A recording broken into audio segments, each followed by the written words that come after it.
Hi and hello there, Scorpio. My name is Yan. Welcome new subscribers and sa ating returning tambayers. Thank you sa inyong walang sawang love and support for me. At kung hindi niyo pa na-subscribe pa po tayong other channel, link is down below sa ating description box. So if interesado, just click that link para kayo ay may redirect doon sa ating other channel kung saan nag-upload tayo ng collective readings for all signs every day. At wala tayong gender dito, so bae, lalaki, LGBT, lahat tayo welcome. Pwede nyo rin pong switch yung mga roles dahil possible talaga magkapalit-palit kasi general reading ito. And at the end of the day, lahat ay may free will na free nyong gamitin anytime, anywhere. At kung meron ditong cross-watchers si Scorpio at may Scorpio placement sa kanilang natal/birth chart, welcome din kayo. So just take only what resonates, guys. Okay? So Archangel Michael, thank you so much. Angel guides, thank you so much. What do we have here for Scorpio, please? What does Scorpio needs to know? Can you please show me? Scorpio, mga mensahe para sa iyo, Scorpio. Messages for Scorpio, please. What does Scorpio needs to know? Can you please show me? Scorpio.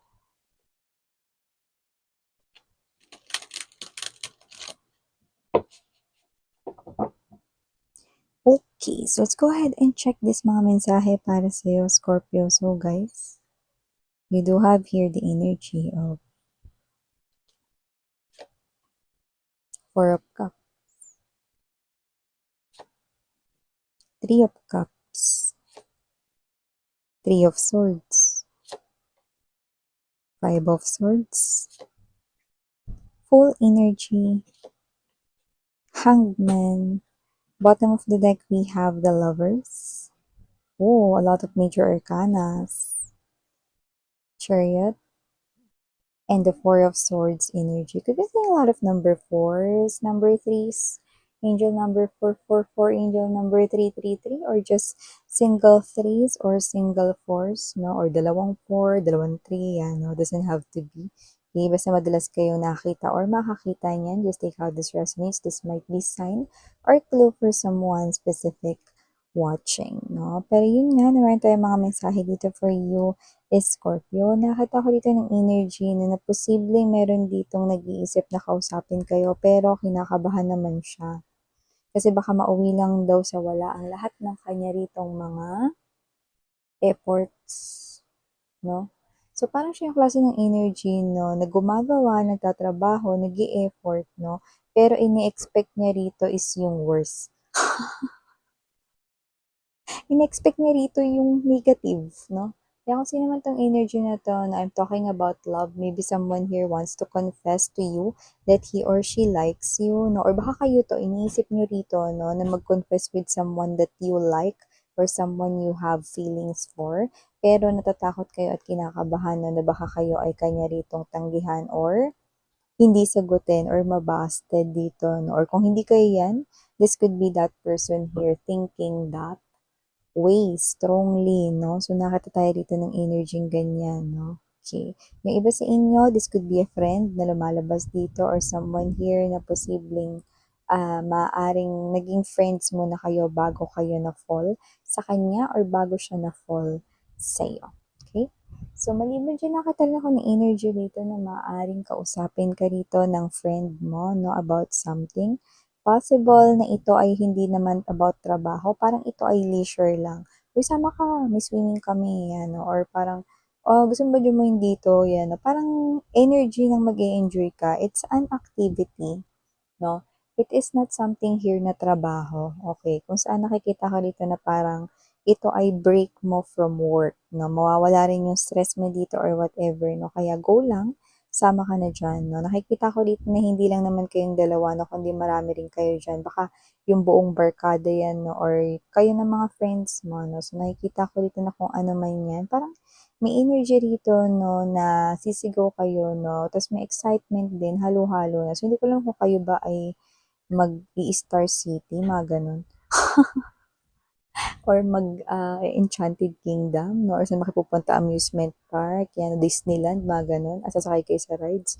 May ganong klase ng energy, no? Pero yung iba, pwede rin naman, nauso na kasi ngayon yung mga escape room, 'di ba? So, may mga ganyan na sa mga malls, may mga standalone branches din. Yung parang escape room, parang kunwari, ano, magpapaala detective kayo ng mga kaibigan mo 'no, tapos kailangan niyong gamitin yung talino ninyo 'no, hanapin yung mga clues para mabuksan ninyo yung mga pintuan. Yun ay kung mabubuksan niyo yung mga pintuan, yun 'no. Sino nakapag-try na diyan 'no, kami tatlo kami dati diyan, yan 'no, sa may Makati, yan 'no. Hindi kami nakalabas. Naubos yung oras, yun yung nangyari dun, okey. So, inulit namin ulit yun, nakalabas na kami pangalawa, ayan, so yun nga 'no. Going back right here na meron pa kayong ibang messages dito Scorpio, meron din ditong energy ng possible rito na meron kayong ex-person na posibleng, nag-iisip pa rin sa inyo pero may iba akong nakukuhang anggulo dito. Hindi mo naman siya naging ex, pero parang feeling niya binitray mo siya, what? Hindi mo naman siya naging ex, pero parang pakiramdam niya bini-trade mo siya. And there is an energy of Three of Cups. Okay. So example, parang nakuha ko sa ibig niya sabihin ganito. Someone here thinks about you. Yeah, may feelings pa rin siya for you. No? Pero sabi ko nga sa inyo, if hindi mo to ex, pero iniisip niya rito, binitrade mo siya, possible na yung naging ka-in relationship mo is yung either close sa kanya or pwedeng best friend niya or baka kapatid niya ito. May ganong klase ng energy. Oh, interesting.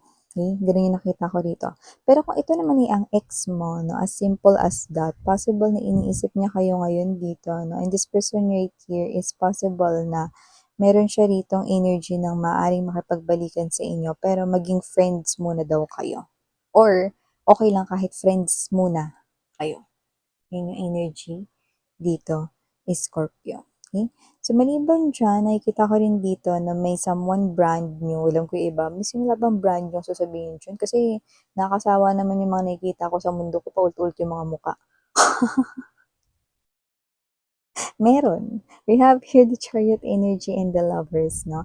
Meron kayo ritong someone brand new. Nakikita ko rito options when it comes to love, no? Kung ipupush mo. This is someone here na nakikita ko, no, na maaring siya ay medyo kakaiba sa kanya ritong mga galawan, kilos, no? Possible kasi na siya ay laki sa ibang lugar, ibang bansa, or kahit hindi sa ibang bansa, pwede din naman na magkaiba kayo rito ng beliefs, traditions, no, backgrounds, may ganong klase ng energy.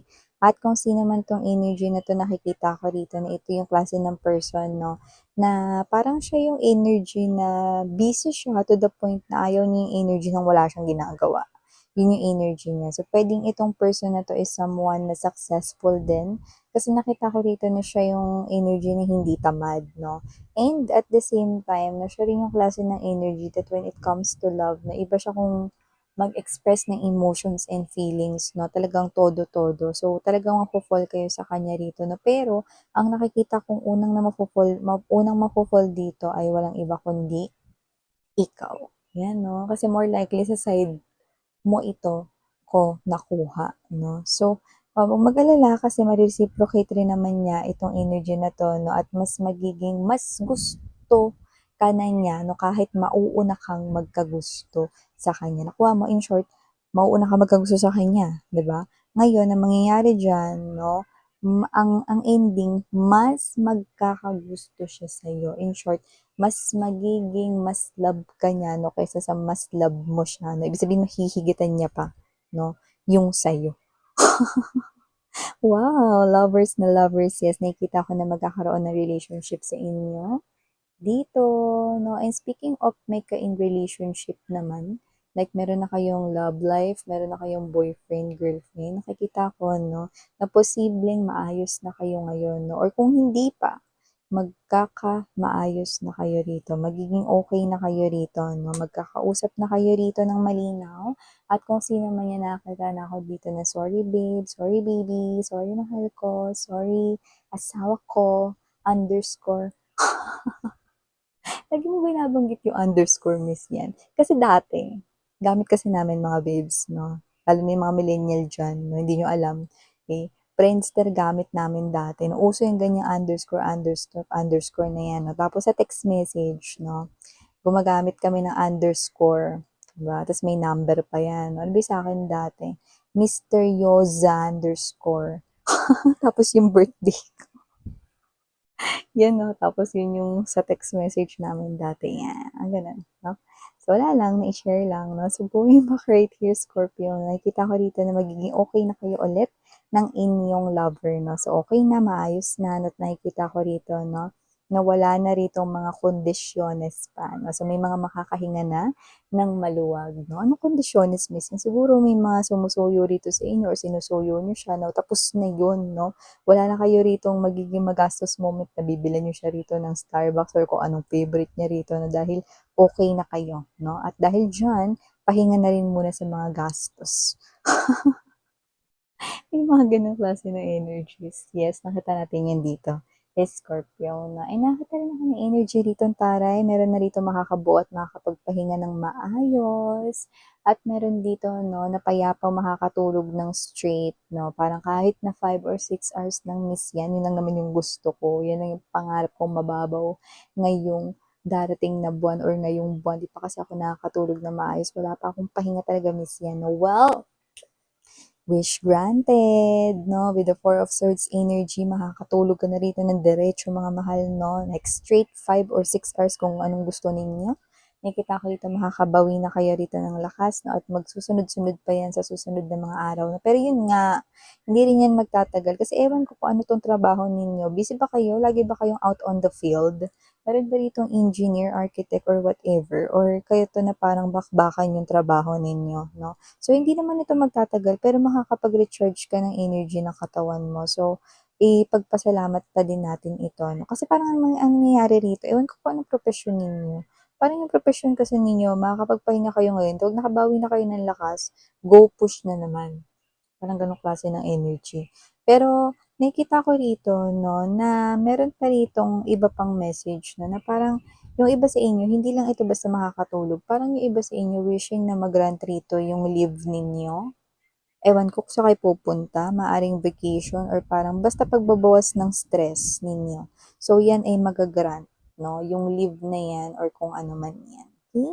So, yeah, ito yung mga messages right here for you, Scorpio, no? Congratulations dahil hindi lahat ng mga empleyado nagagrant ang leave, no? Di ba, boss?